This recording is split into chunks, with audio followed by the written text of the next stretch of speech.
Hey people, and welcome to this video. In this video, we will be working on the Mathematics Paper 2, and this is the May-June exam for 2026, specifically the Euclidean Geometry section. Please also note that the rest of this paper, the other questions, they will be on my channel. I will also create a playlist for Paper 1 and Paper 2. Okay, so for questions 9 and 10, do you see that? They tell us to give reasons for our statements, as usual in Euclidean geometry. And we start off with question 9. Okay, question 9.1 says, in the diagram, O is the center of the circle, and then RSTV is a cyclic quadrilateral. So we have to use the diagram to prove the theorem which states that the opposite angles of a cyclic quadrilateral are supplementary. That is, we need to prove that angle R plus angle T, that they add up to 180 degrees. Okay, and this is for 5 marks. Guys, please remember that I actually have proofs on my channel. There is a playlist on it, and I will also link it in this video, okay, in the description. So you can also check all those proofs out. Always make sure that you know all your proofs because they will ask you for a proof in Euclidean geometry, and it's usually worth about 5 marks, which is a lot.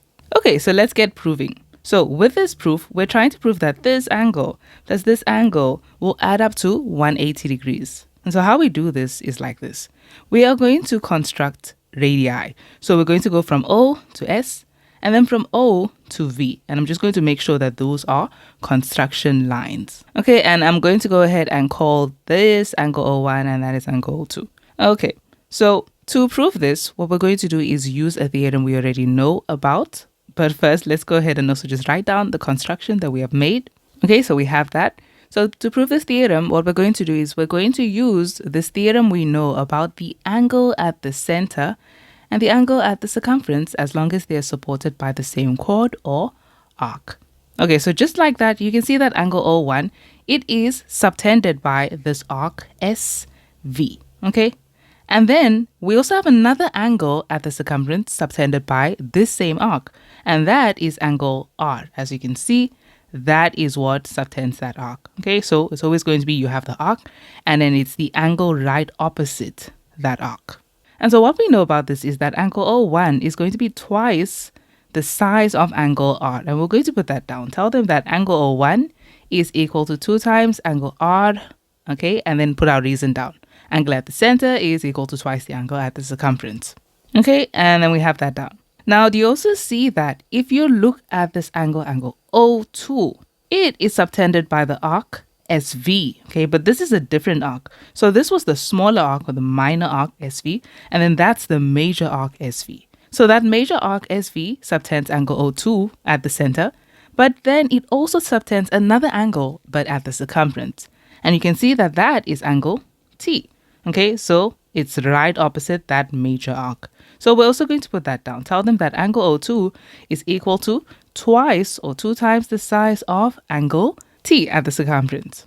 Okay, let me just give that a different marking. Okay, so we'll put that down. And then our reason, of course, would also be the same reason. We're using the same theorem.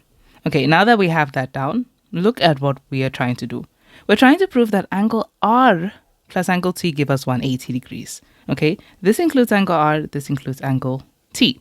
So now we're going to focus on these angles that we have at the center. What do you notice about these angles? These angles are angles that lie around a point. So it means that if you add them up together, this angle and that angle, you're going to get 360 degrees. So we're going to add them. We'll tell them that angle O1 plus angle O2 is equal to 360 degrees. And then, of course, that is because of angles around a point add up to 360 degrees. Okay, now remember what angle O1 and angle O2 were equal to. So angle O1 was equal to 2 angle R. So we'll put that down. That is 2 angle R. And then angle O2 was equal to 2 angle T. And so those add up to 360 degrees. And now do you see that you just have a 2 in the way? Okay, there's a 2 that's a common factor. And what we can do is take it out as a common factor. Or you can just divide both hand sides of this equation by 2. And so if you do that, you're saying the first value divided by 2, which will give us angle R. So we'll tell them this is angle R. And then the second value divided by 2, and that will give us angle T. So that's plus angle T is equal to And 360 divided by 2 is 180 degrees. And there we go. We have proven what they asked us to prove. Moving on to the next question. We are now on question 9.2. And 9.2 says A, B, C, D, and E lie on the circle. And then we have that BA is produced to F. And then angle B2 is 27 degrees. Angle C is 88 degrees. And then they tell us about these lines that we have. We have AE, we have ED, and then we have DC, BC, and BD. Okay. And these lines are just drawn. So 9.2.1 says, calculate with a reason the size of angle E2. Okay. So I know the way it looks. When you see it at the circumference, it just looks like maybe it's 90 degrees. Remember, it can only be 90 degrees if it is subtended by a diameter. And you can see that they didn't say anything about BD being a diameter, so we can't go with that. Okay, so let's see, how else can we find this? Well, I want you to focus on angle E2 and then ask yourself questions about angle E2. Where is it? First, I can see it's part of a triangle, okay? But we see with this triangle, you would have to find angle D1 to actually find this. And this is only 2 marks, so they're going to give you a mark for your answer and, of course, your reason, okay? So it's probably not that. So let's still look at angle E2 and just ask ourselves, what is it part of? So it's part of a triangle. But do you see that it's also part of a quad? Okay, so there. It's part of a cyclic quad because we have these, okay, points that lie on the circumference of the circle. So this is a cyclic quad.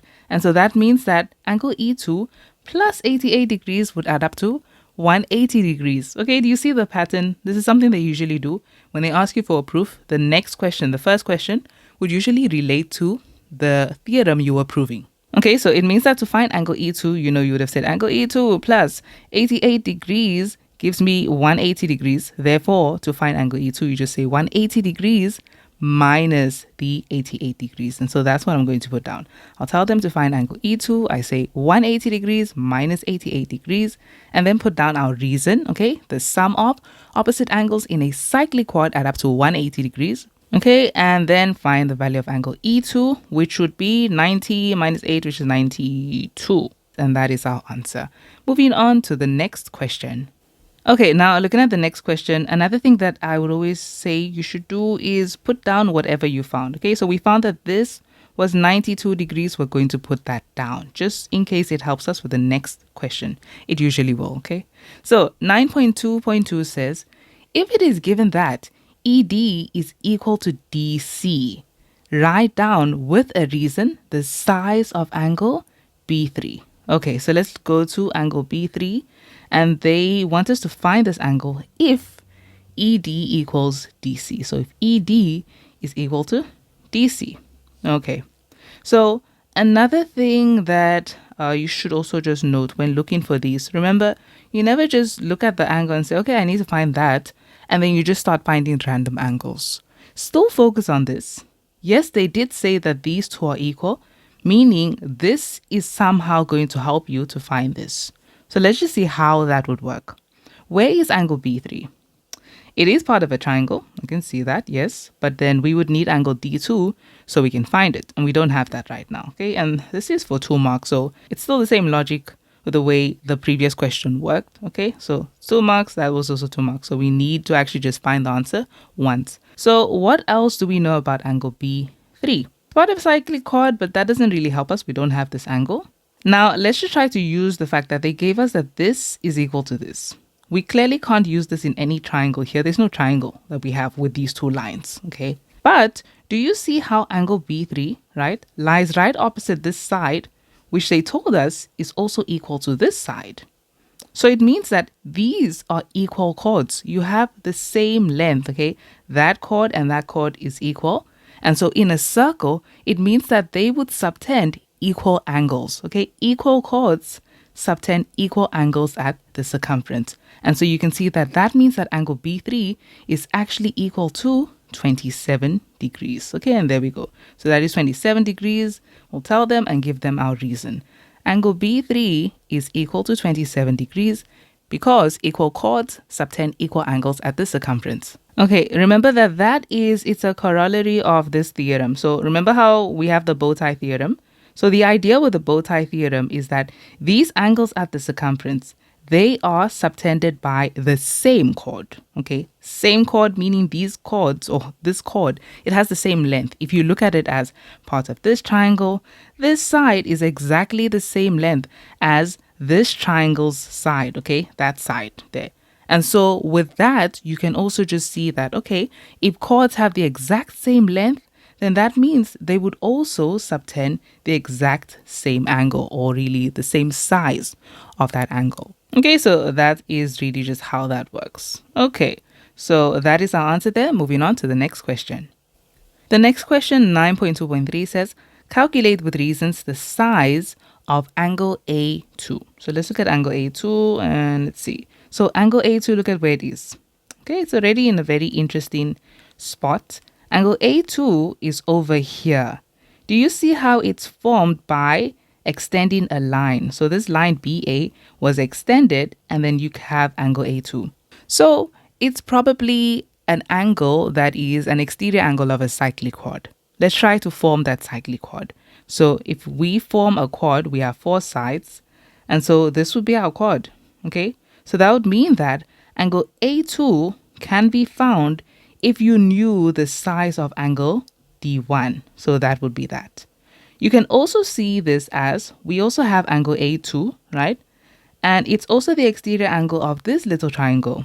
But you see why I wouldn't go with that? Because then you need to find angle B1 and angle E1 to actually find that angle. Okay, so the sum of these two angles would give you the exterior angle of the triangle, because it's the opposite interior angles that we have here.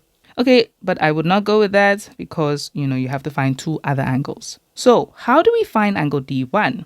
Well, if we find angle D1, we find angle A2. Angle D1, do you see how it's part of a triangle? And it's the third angle in that triangle, so we can find it. Okay, so this is 3 marks, makes perfect sense.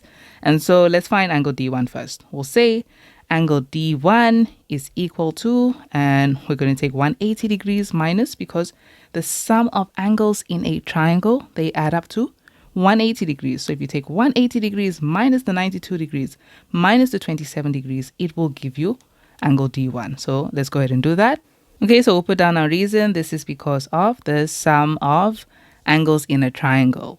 And finally, angle D1 is equal to, we will get 61 degrees. Okay, now that we know that this is 61 degrees, then we see that the exterior angle of a cyclic chord is equal to the opposite interior angle. So that means that angle A2 is finally equal to 61 degrees, or you can say D1 first and say finally A2 is actually equal to 61 degrees, and we'll put down our reason for that. Okay, so there's our reason. Make sure you do tell them it's because of that cyclic chord. Okay, don't just say exterior angle, because exterior angle could also be referring to exterior angle of a triangle. Okay, but we're not referring to that. We were speaking about the cyclic chord. And that is our answer. Okay, that is 61 degrees. And you can see that that is the last question in question 9. And moving on to question 10. Okay, we are now on question 10. And question 10 says, in the diagram, we have O is the center of the circle. Then we have chord AS is perpendicular to diameter BOD at K. And then they tell us that OR is drawn with R on BS. Okay, you can kind of see the idea here. It's probably that theorem with the line from the center of the circle, It's either perpendicular to the chord or to the midpoint of the chord. We'll see which one they're referring to. And then they tell us that we have AB, AD, and OS are drawn. Okay. And then they also tell us that angle B1 is equal to X. So we have that. And we're just going to follow along and see what other angles are equal to X or written in terms of X. Okay. So they say, complete the following theorem statement. The angles subtended by a chord at the circumference. Okay, so we have a circle, we have a chord, and then there are angles that are subtended by this chord at the circumference. And they specifically say that those angles on the same side of the chord are what? Okay, so we have the angle subtended by a chord. So here's our chord, and these are the angles that are subtended by that chord. So you see how these angles, they lie, okay, in that same segment that we have. What do we know about those angles? These angles are equal. Okay, so this is that bow tie theorem. Angles in the same segment, because you can see that they are subtended by the same chord. Okay, so it's a theorem that we used previously, and they just want us to complete it. The word that we need there is that those angles are equal, and that is our answer. Moving on to the next question. Then the next question, 10.2, says, determine with reasons the sizes of the following angles in terms of x. Okay, so everything must be written in terms of x.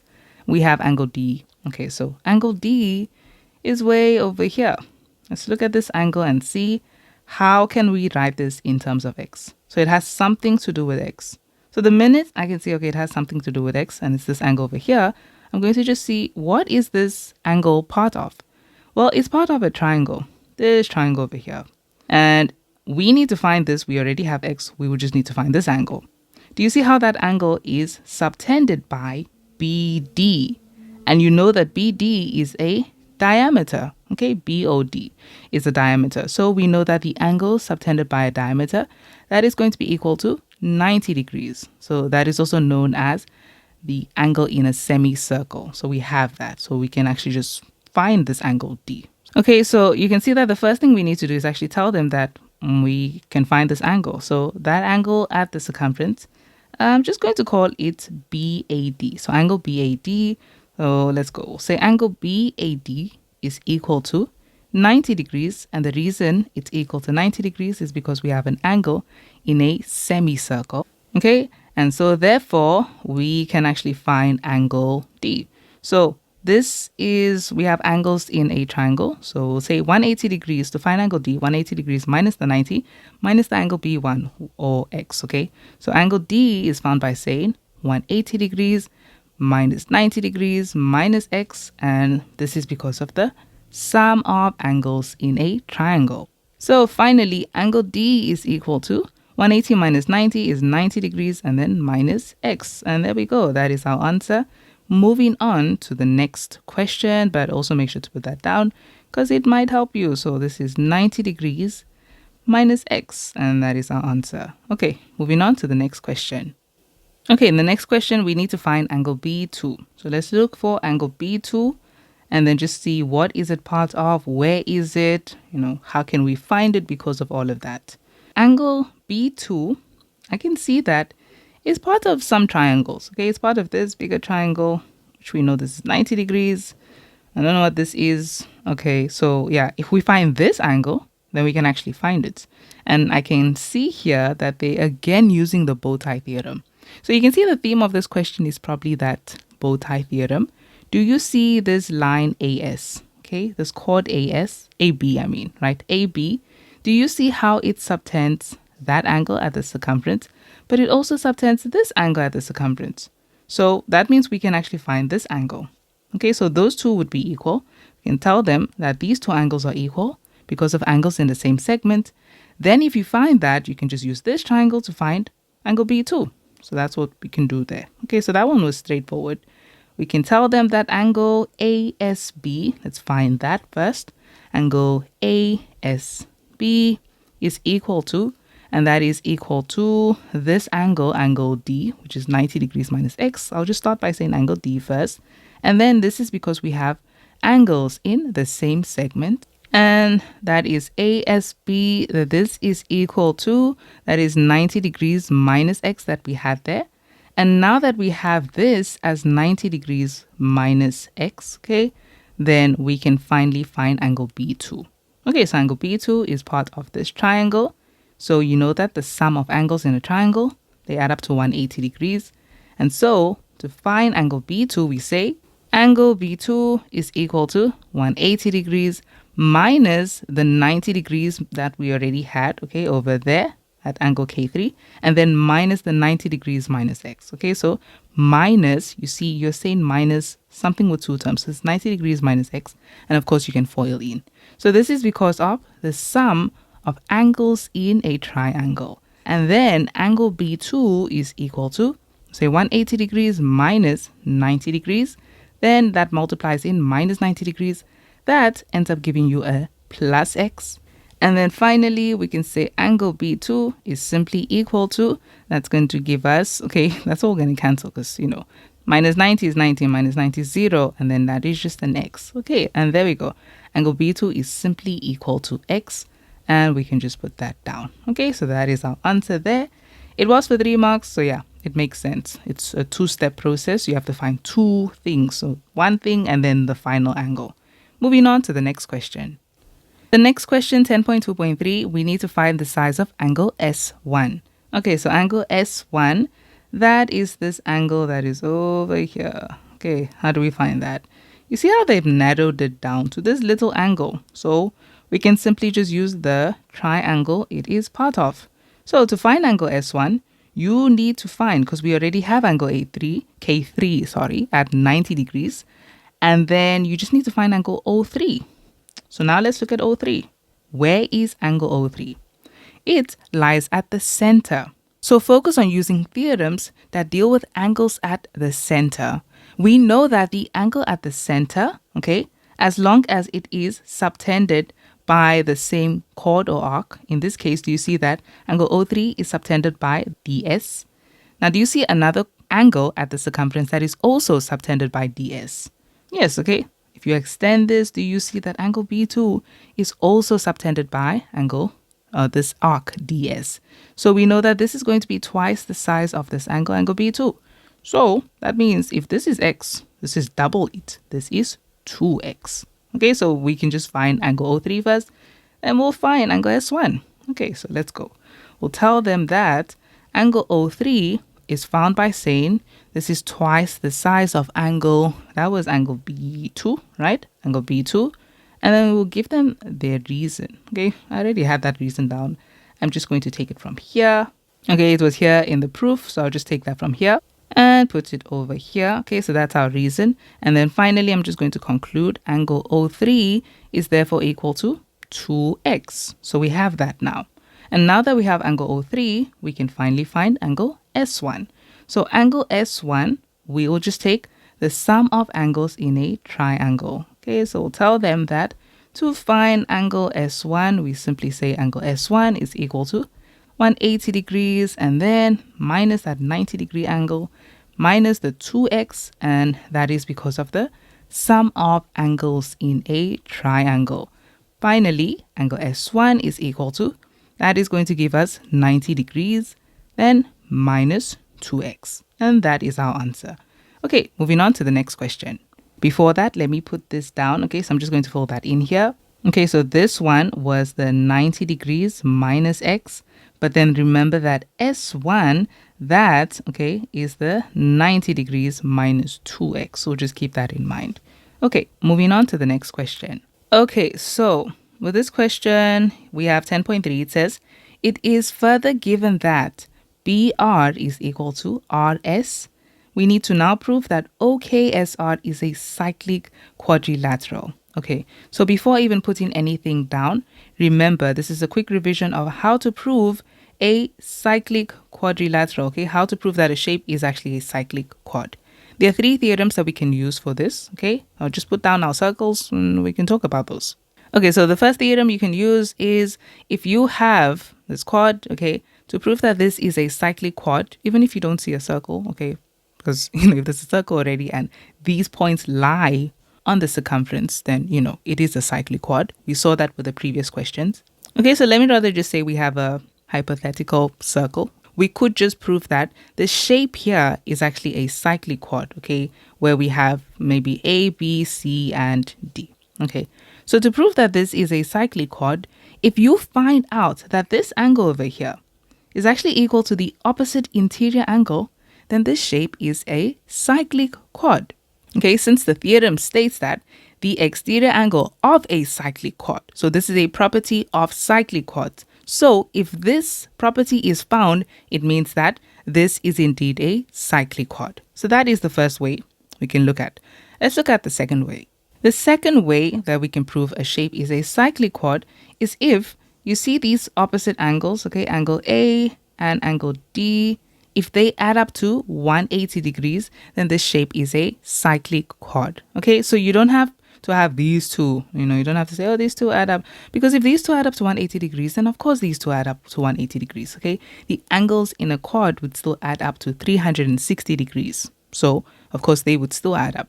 So if you have the two angles right opposite each other, adding up to 180 degrees, then this shape is a cyclic quad. Okay, this is because of the theorem which states that the opposite angles in a cyclic quad add up to 180 degrees. Okay, so since this is a property of cyclic quads, this is how you can prove that a shape is a cyclic quad.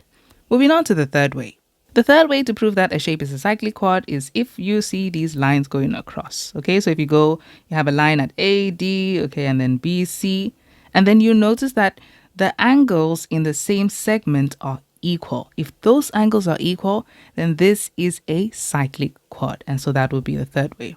Okay, so now let's just put down what they said, and then we'll see which way, okay, depending on what this shape OKSR looks like, we will see which theorem is going to work for this. Okay, so let's see. They told us that BR equals RS. Let's put that down. BR and RS, okay, those are these lines. Okay, so you can now see which one they were going with here. So if this is equal to this, they say prove that OKSR is a cyclic quad. So let me highlight OKSR. Okay, I also just decided to put the other things in a less dominant color so they don't, distract us. So here is what we have, and we need to prove that this is a cyclic quad. Which way do you think you're going to use? Now, if you said the exterior angle of a cyclic quad, that would work beautifully. That is perfect. Okay. And if you also said the opposite angles add up to 180 degrees, you see how that would also work. Okay. This is already 90 degrees. We would just have to prove that this is 90 degrees. And of course, if this is 90 degrees, then this is also 90 degrees. Okay. So what we have to prove here is that either angle R1 or angle R2 is equal to 90 degrees. And then we would be able to show them that the opposite angles add up to 180 degrees, or that the exterior angle of this quad is equal to the opposite interior angle. Therefore, this quad is a cyclic quad. Okay, I'm just going to go with this one, with the exterior angle, because why not? Okay, so I'm just going to show them that this angle is 90 degrees. They have done something very helpful here. They told us that BR is equal to RS. So when you're learning your Euclid theorems in grade 11, you will notice that there's this one theorem where it has a converse. Okay, so it's that theorem, and let me just put it down. So it's this theorem. If you have a circle and then you have a quad, and then there's a line coming from the center of the circle. If this line, okay, coming from the center of the circle is first perpendicular to the quad, what they say it does is that this line will bisect this chord. Okay, so to bisect means to cut into two equal parts. So it means that this line from the center, it cuts this chord into two equal parts, right? That is the theorem you learn. Now this theorem has a converse. Okay, it has a converse theorem. So the converse theorem would just be the theorem in reverse. So instead of having this situation where this line from the center is perpendicular to the chord, that's not the case we have anymore. We now have that the line from the center goes to this chord, but it goes to specifically the midpoint of the chord.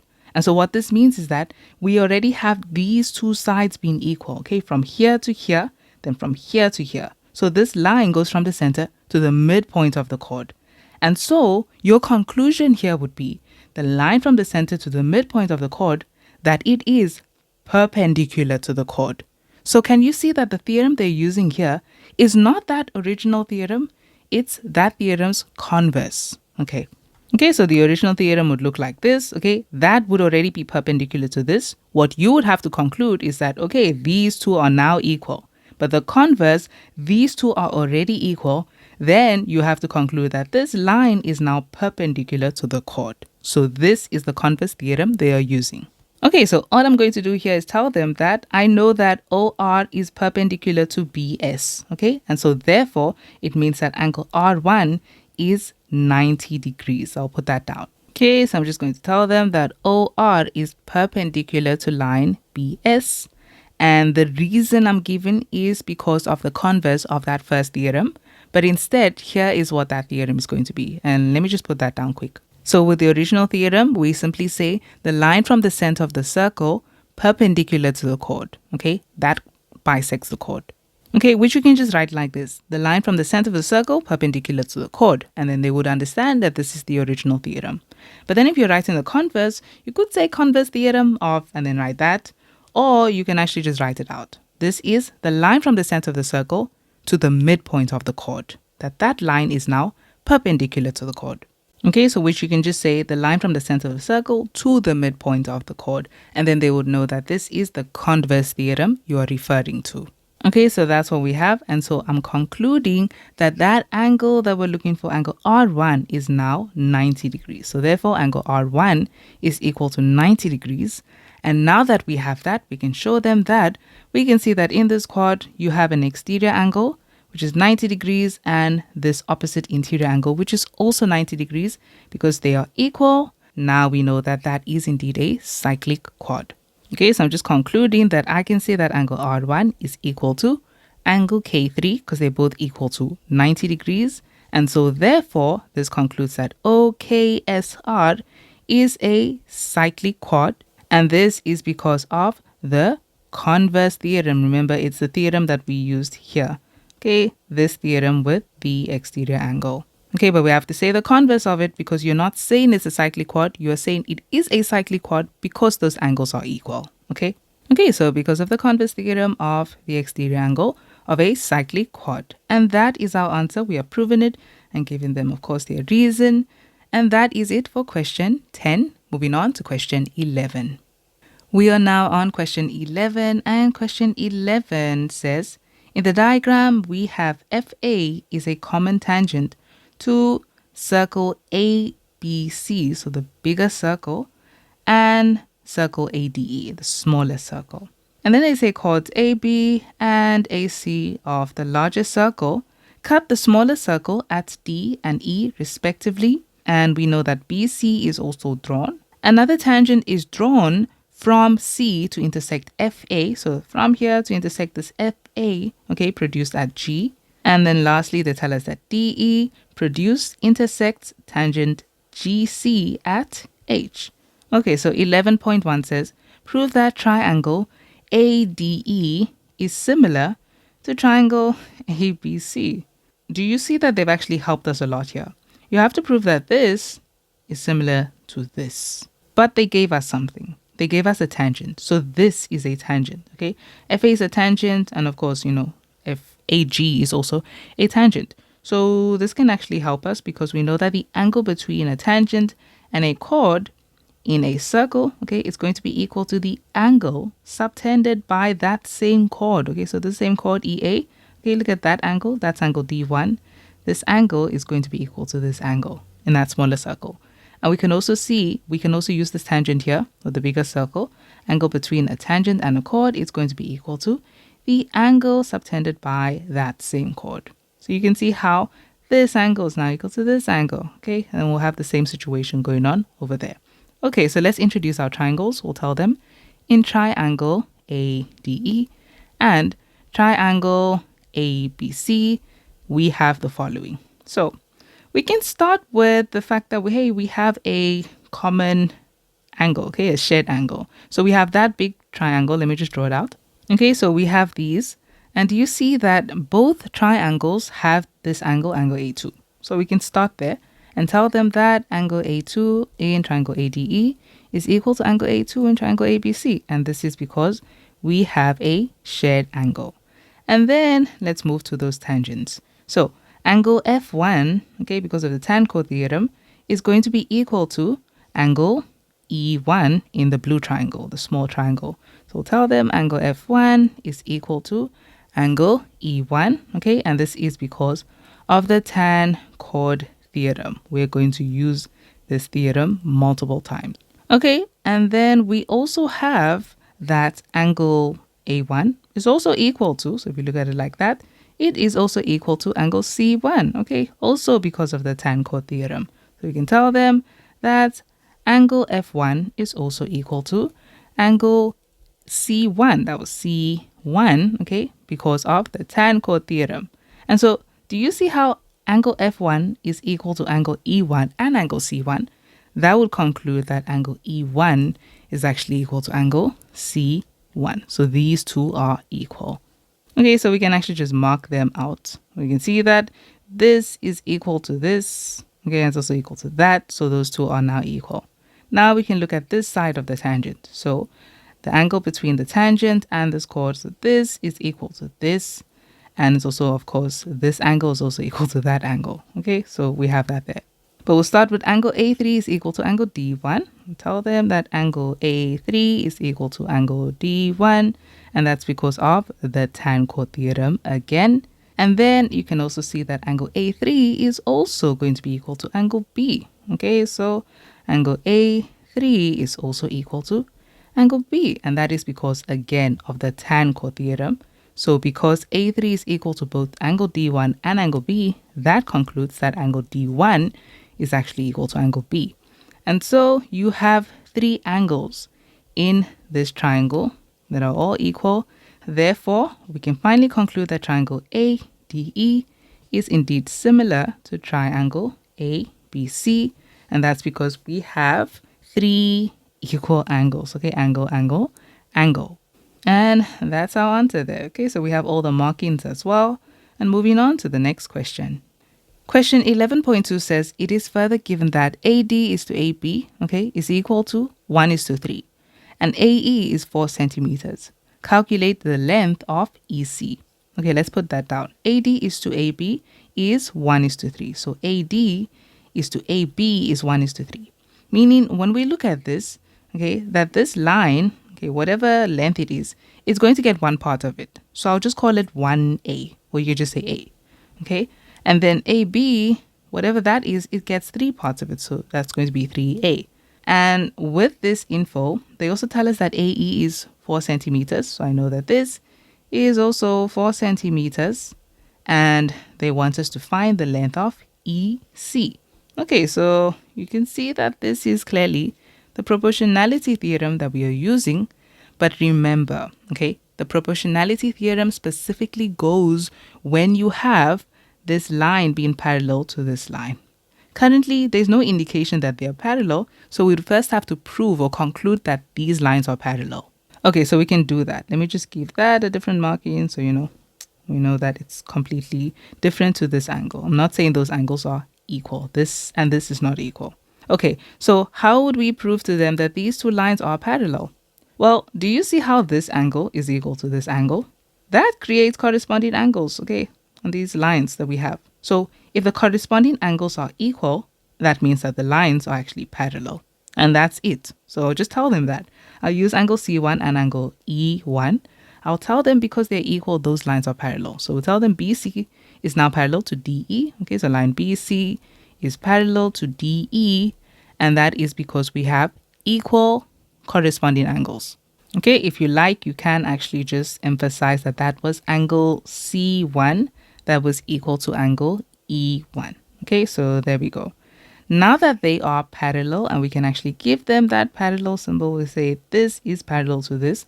Now that they are parallel, we can actually use the proportionality theorem on this triangle, okay, ABC, with DE being that line parallel to one side of the triangle. Okay, so they want us to find EC. How do we find EC? To find EC, look at what you have on EC. You are looking for EC, but you have AE. So we can take it as EC over AE, and then what will it be equal to? What is this proportion equal to on the other side of the triangle, on this side?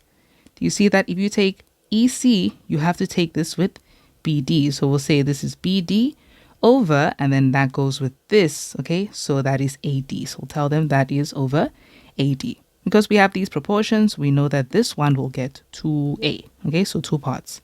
Okay, so let's put that down. EC over AE, I'll tell them that EC over AE is equal to, and this goes with BD over AD, so BD over AD. Now the reason we can use this, our reason would be because of the proportionality theorem. Okay, you can say prop theorem, that's fine. Okay, so you just look at the reasons that they use in the memo. Okay, normally, yes, they would use prop theorem. They could also say because we have a line parallel to one side of the triangle, and then that would also be a reason that you can use there. Okay, so I'm just going to use prop theorem. And what can we do with this? Remember that we took EC, we're looking for EC, and we already have the length of AE. They told us that AE is 4 centimeters. Okay, we already wrote that down. Is equal to, now BD over AD, we're going to take the ratios of that side. So BD gets 2 parts and AD took 1 part, okay? Because now we know that AB, that gets 3 parts of whatever that line is. So that's going to be 2 over 1, which you can say. Okay, so 2 over 1, I'm just going to say 2 over 1. And so now we can finally solve for EC. Do you see that to get EC alone, the only thing in the way is the 4. So I know you can cross multiply. In this case, cross multiplying would work out perfectly here. But then I can just try and get rid of the 4 by multiplying both hand sides of the equation by 4. And so, therefore, it means that EC is equal to, that is just 2, okay, times 4, which is 8. So EC is actually equal to 8 centimeters, and that is our answer. Moving on to the next question. Okay, before that, let me just put down EC. So then we know we have this. This is 8 centimeters. Okay, moving on now to the next question. The next question, 11.1, says, prove that EH over EC equals CA over CB. The minute you start seeing this, you're just going to highlight those lines. You're just going to mark out those lines so that you can follow along and just see what are they actually using here. Okay, what theorem are we going to use? Which triangles are they using? Okay, so let's go. We can see we have EH over, let me first get rid of all these other unnecessary stuff. Okay, so EH is over here, and then EC is over here. And then we have CA. Okay, so you can see that that's part of this little triangle, ECH. And then CA. CA is part of this. Okay. And then they use CB. Okay. You can see the 2 triangles they're using now. They're clearly using this triangle and this little triangle. Okay. The fact that they put those sides over each other is probably a situation where this triangle is similar to this triangle, meaning all their angles, okay, are equal. Their corresponding angles are all equal.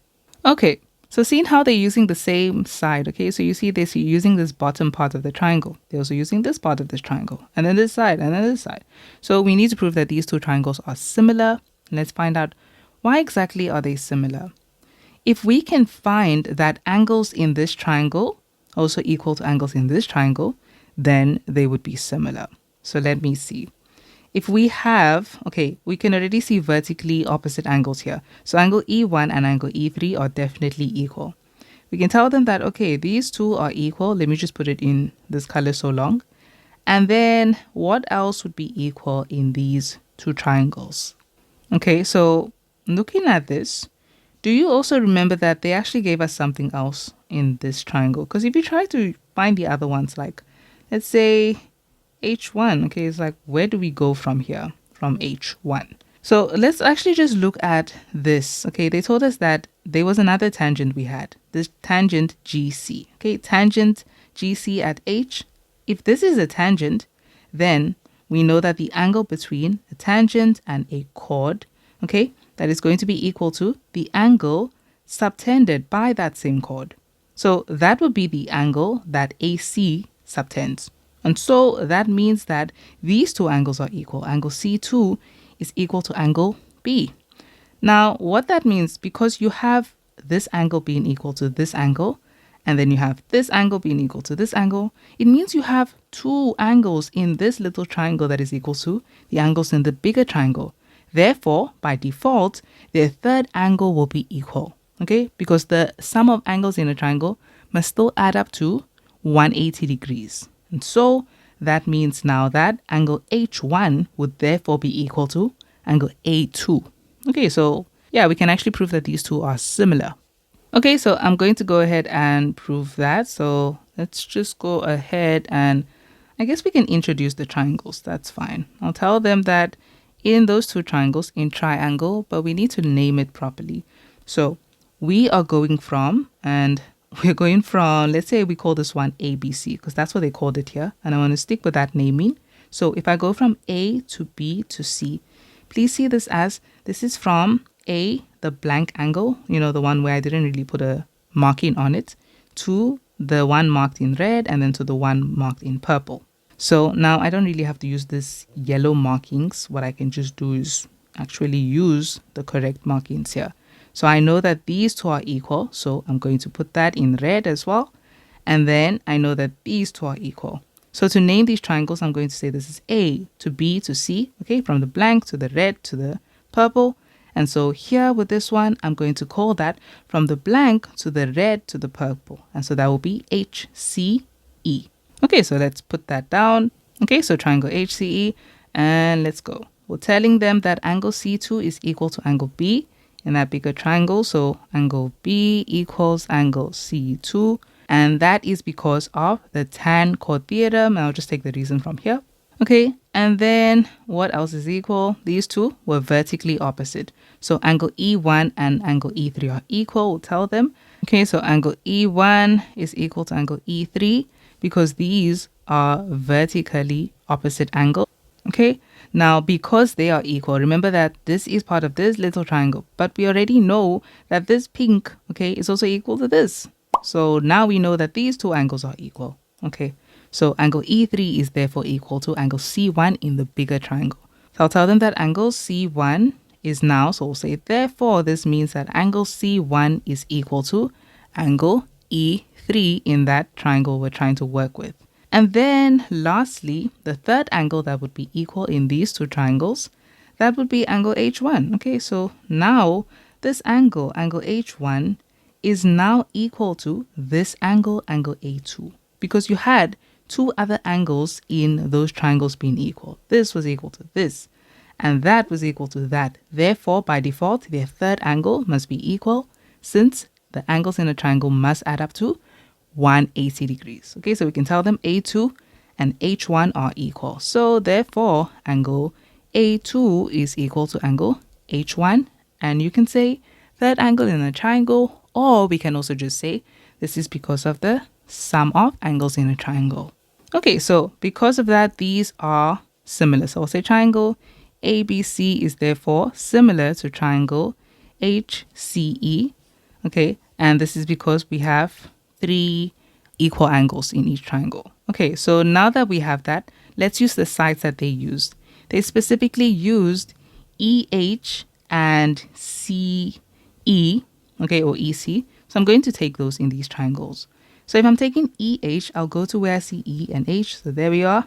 So that's the first and the third letter, meaning I have to take this.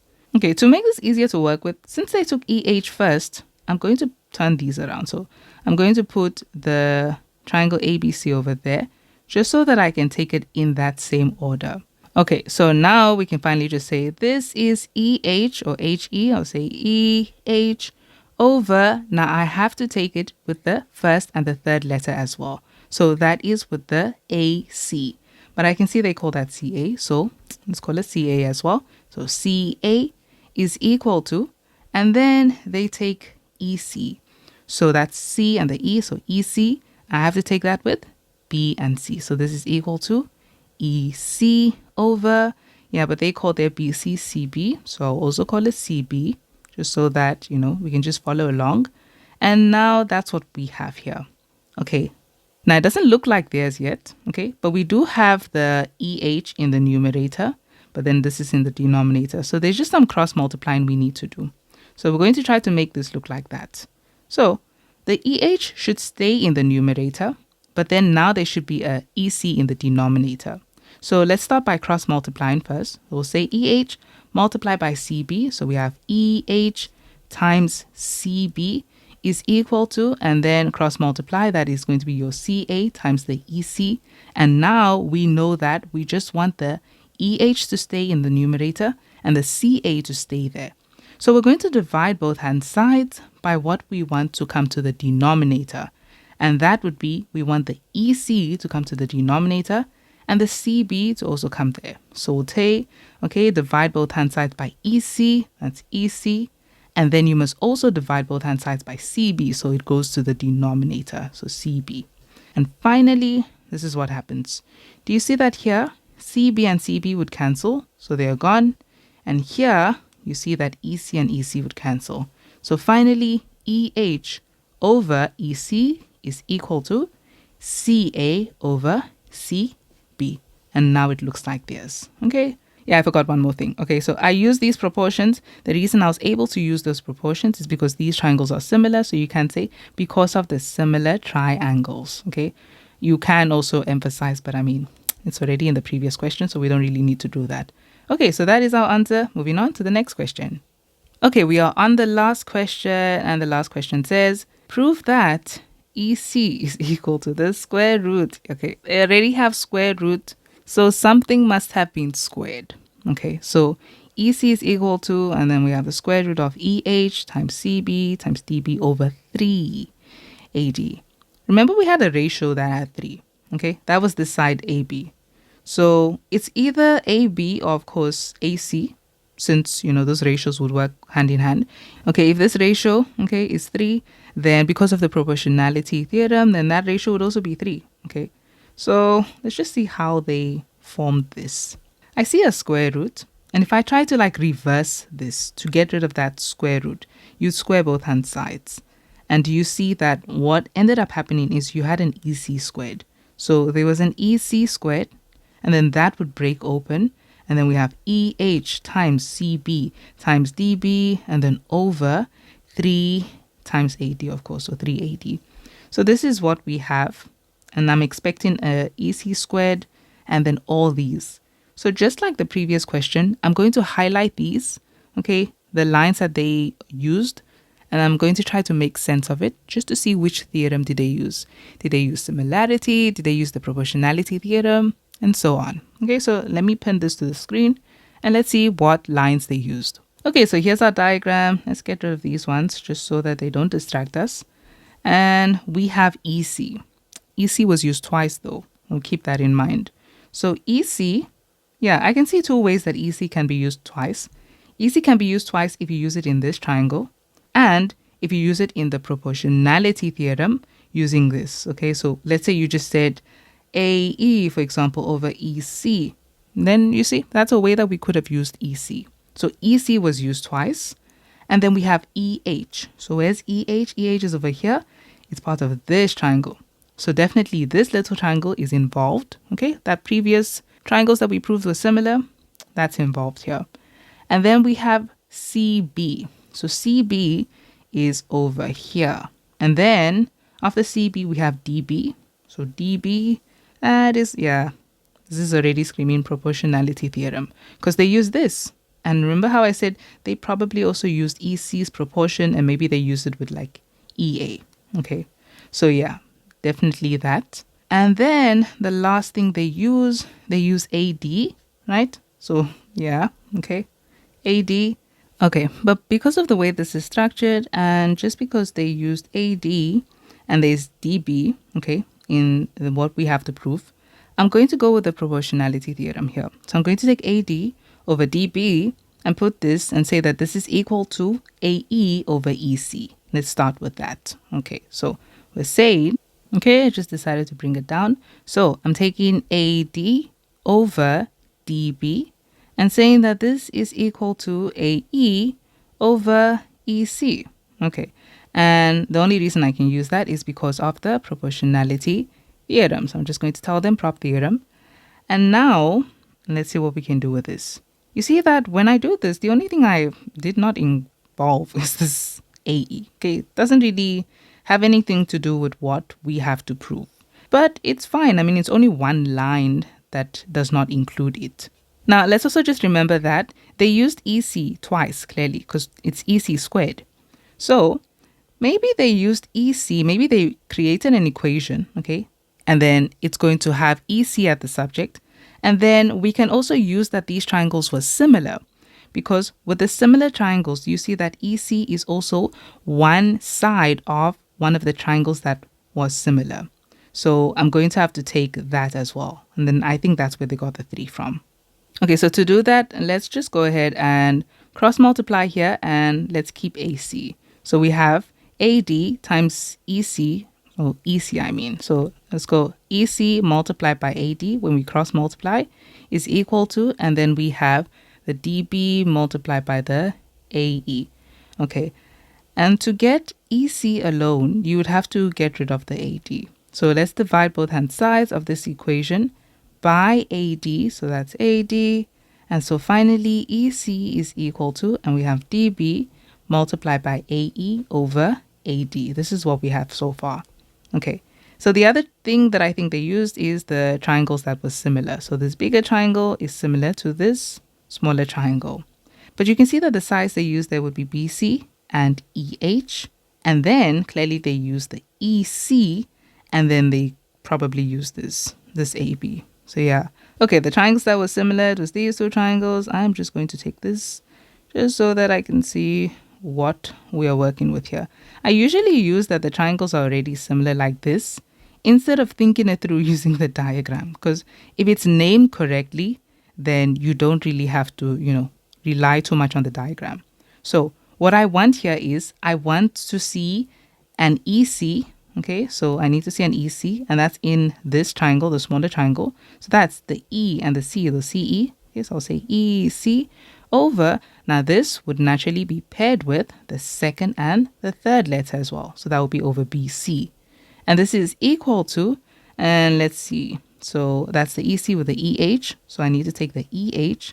So if I take EH or HE, I need to naturally take this with the AC.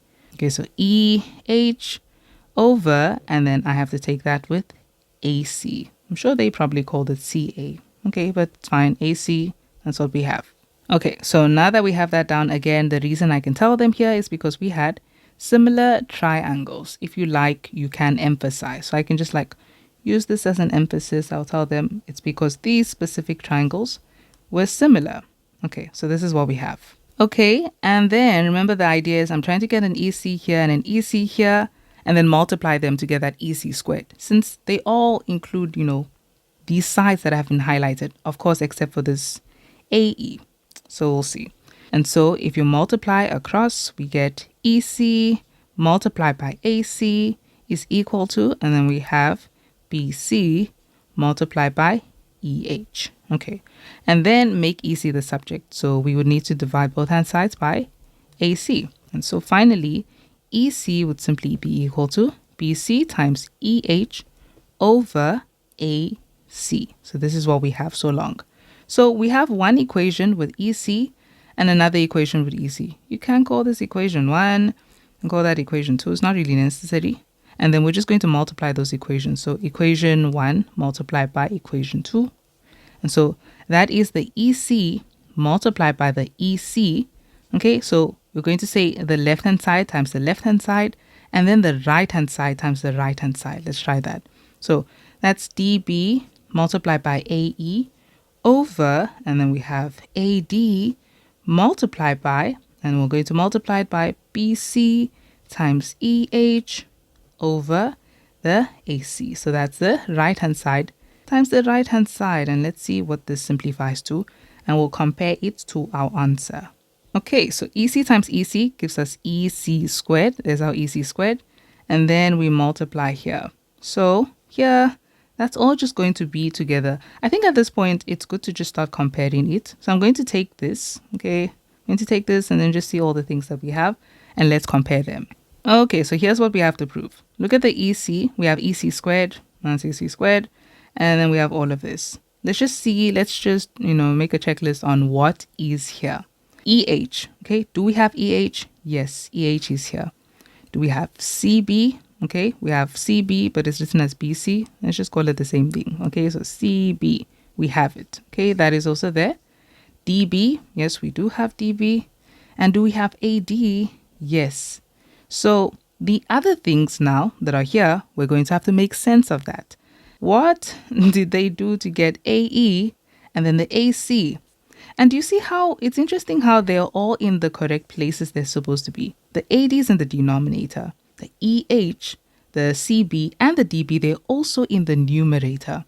So if we can find AE over AC, then we've just found this. Okay, and that's probably where the 3 comes from. So let's look in our diagram and see. What was AE over AC? Oh, I don't have to go up. It's here. Okay, so AE over AC. So AE over, okay, yeah, that makes sense now. So that's where they got that from.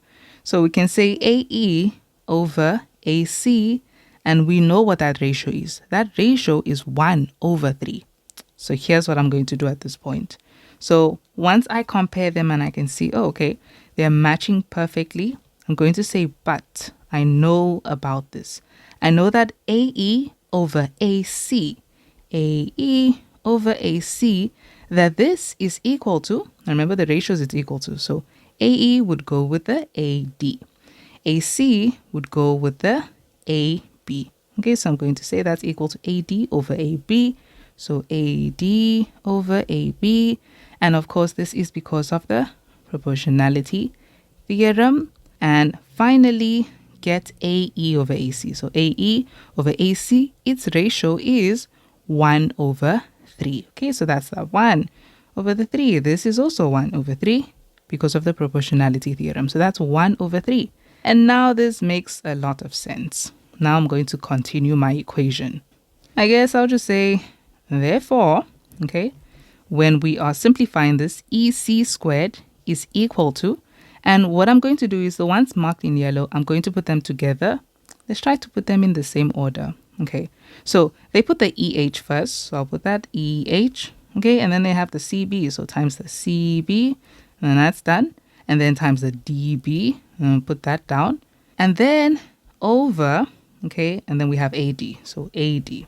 Now what I'm doing is I'm taking AE and I'm multiplying it to this. I'm saying times AE over the AC. I'm going to put them like that. Okay, they're just multiplying all through.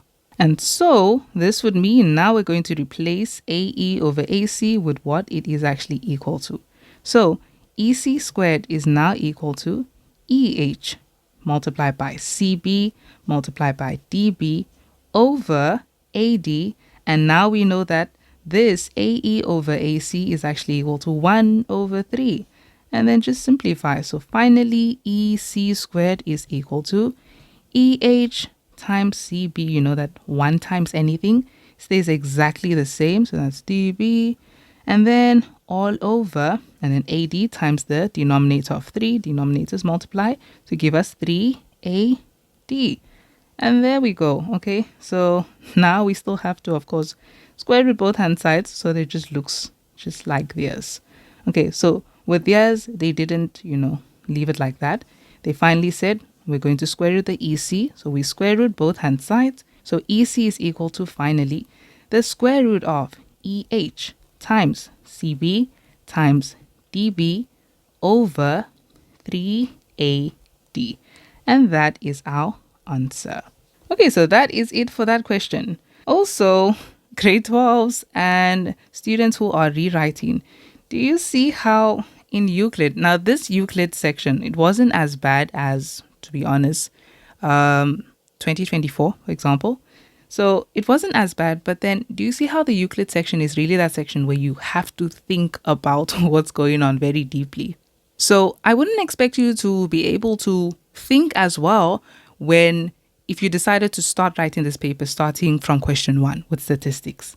Okay, so something that I would advise that you do is that you actually start backwards. I know many students say, I start with statistics so I can build confidence. To be honest, the only confidence that you could have built is at home. Okay, whatever confidence you didn't build at home, you're not going to build it in an exam. It's an exam. It's not a confidence boosting thing. Okay, so personally, I believe you should actually start from the back because those are the parts of the paper that actually need more effort. You don't want to start working on that when you're already tired. You write for a whole 3 hours. Okay, so that is it for that question. That's actually the end of the paper, but the beginning of the paper for me because I actually worked through it backwards because more energy is needed in this section. Okay, so that is it. And I hope to see you guys in the future videos.